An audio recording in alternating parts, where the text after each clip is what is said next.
Muy buenas con todos, mi nombre es Álvaro Juárez Trinidad, estudiante de la carrera de Ingeniería Industrial de la Universidad Ricardo Palma.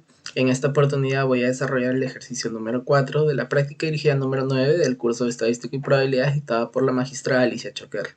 Bueno, el enunciado dice lo siguiente.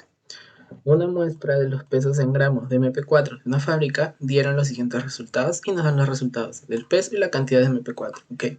Para empezar, las cantidades de MP4 podemos ver que están en un orden creciente. Entonces, esto nos hace referencia a que este valor de aquí va a encontrarse perteneciendo a la parte de la frecuencia absoluta acumulada. Y ahora los pesos nos lo están dando en intervalos. Esto significa que los datos que están aquí, que no los vemos, los vamos a tener que encontrar, por así decirlo, sabiendo que la amplitud es de 30. Entonces, por ejemplo, este valor de aquí sería 260 hasta 290. El segundo 290 hasta 310. 320 y así. Y ya. Y así con todo lo demás. Ahora, vamos a ver esto de aquí. Aquí tenemos la tablita. Entonces, por mientras vamos a borrar esto de acá. Y vamos a borrar esto de acá. Lo que decía era esto. Solamente tenemos estos dos datos de acá. Entonces, para recordar cómo se halla la frecuencia absoluta simple, tenemos que recordar que el primer valor siempre va a ser igual al de la frecuencia absoluta acumulada. Y que este de aquí se va a poder hallar de su correspondiente menos el anterior.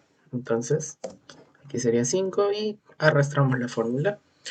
Y acá tenemos que recordar otra cosa. El total de datos sabemos que es 100. ¿Por qué? Porque es el último valor que tenemos en la frecuencia absoluta acumulada. Esta característica solamente le pertenece a la frecuencia absoluta acumulada, que representa el valor total de los datos. Y coinciden. Ahora, las marcas de clase, ¿cómo las vamos a hallar? Ya sabemos que se obtiene de la semisuma de los extremos de los intervalos. Y que el siguiente se puede hallar sumando simplemente la amplitud, ya que vendría a ser lo mismo. Hasta ahí está. Ahora, estos dos apartados los tenemos que encontrar. Esto simplemente es multiplicar la marca de clase por la frecuencia absoluta simple. Y este de aquí, como vemos, es un xy cuadrado, o sea, vendría a ser 2 veces x por fi. Y como ya tenemos x por fi, solamente sería multiplicar lo que acabamos de hallar por otra vez xy, que vendría a ser la marca de clase. Estos dos los arrastramos y listo. Tenemos nuestro cuadro completo. Entonces, ahora vamos a hallar la media. Vamos a recordar unas fórmulas. Para empezar, la media en estos casos se va a hallar de la siguiente manera. Va a ser la sumatoria, bueno, la suma de todos los xy por fi sobre n. Y que la desviación estándar va a ser la raíz de la sumatoria de todos los xy al cuadrado por fi sobre n menos la media al cuadrado. Listo. Ahí está.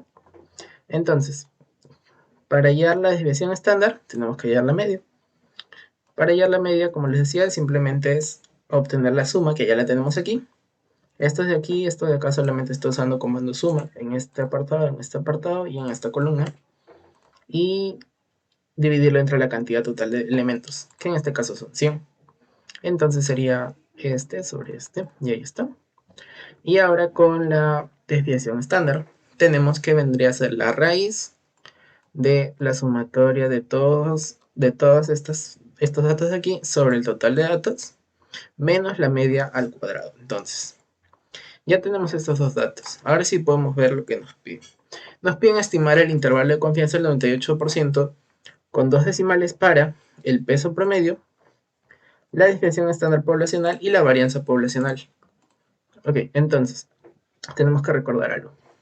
Como tenemos que el total de datos es 100, es decir, es mayor que 30, se considera que está en base a una distribución normal, todos los elementos o todos los conjuntos. Entonces, lo que vamos a utilizar van a ser estas fórmulas para la media y para la desviación estándar. ¿Ok? Entonces, antes de trabajar con ellas, tenemos que ver que sus elementos son exactamente la desviación estándar muestral, acá también la cantidad de datos y una z crítico. Y lo mismo vamos a ver acá. En la media va a ser la media muestral, desviación estándar muestral, cantidad de datos y un Z crítico. Ese Z crítico, ¿cómo lo vamos a hallar? Porque todo lo demás ya lo tenemos. Media S y el total de datos. Entonces, ¿cómo tenemos ese Z? Bueno, vamos a empezar por la confianza. La confianza es del 0.98 al 98%, que es lo mismo. El alfa, ¿cómo vamos a hallar ese alfa? El alfa es, vamos a hallarlo de 1 menos la confianza. Entonces, si es del 98%, alfa sería del 2%, que es lo mismo que 0.02. Aquí está la fórmula. Y bueno, el Z crítico, ¿cómo vamos a hallar el Z crítico? El Z crítico vamos a hallarlo con ayuda de la función inversa de la distribución normal. Con ayuda de Excel. Ahí está. Int norm stand. Nos piden una probabilidad. Esa probabilidad, ¿cuál va a ser? Va a ser la obtenida de 1 menos el alfa sobre 2. Y nos va a dar este valor. Como normalmente trabajamos con dos decimales, lo dejamos así y vemos que va a coincidir. Listo, ahí está la fórmula. Aquí arribita. Y bueno, ya tenemos el valor de z sub c. O Z crítico, ya tenemos la media, la desviación estándar y el total de datos. Ya podemos hallar. Simplemente reemplazamos la media, el Z crítico, desviación estándar y la raíz del total de datos y nos va a quedar esta expresión de aquí con un más menos. Ese más menos significa, bueno, implica que nos va a dar dos resultados, uno menor y uno mayor. El menor va a corresponder al límite inferior y el mayor va a corresponder al límite superior. Aquí podemos ver que nos está dando estos resultados. Esto lo he comprobado con más exactitud multiplicando directamente con los valores. Y aquí también. Y lo único que se diferencia es que acá tienen el más y que acá tiene el menos. Nada más. Y bueno, eso sería el intervalo de confianza para el peso promedio poblacional. Ahora, para la desviación estándar poblacional, vendría a ser lo mismo. Reemplazamos con los datos. Acá nos piden la desviación y el total n. Acá tenemos la desviación y el total n. En este caso nos pedían la media, que era 305,60, por eso estaba ahí. En este caso no la necesitamos, solamente nos quedamos con la desviación estándar muestral y la cantidad de datos. Por lo que nos queda esta expresión de aquí. Nuevamente nos va a quedar uno menor y uno mayor. El menor para el límite inferior y el mayor para el límite superior. Nos da estos resultados.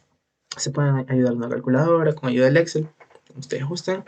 Y ahora para la varianza poblacional. Para la varianza poblacional tenemos que recordar lo siguiente. Que la varianza se puede hallar elevando al cuadrado la desviación estándar. Entonces, simplemente estos valores que hemos obtenido acá, los multiplicamos por sí mismos. Este valor vendría a ser este por este, y este valor vendría a ser este por este. Y listo, simplemente los ponemos el menor y el mayor, nada más. Y bueno, eso sería todo. Espero que haya sido de mucha utilidad. Muchas gracias y hasta luego.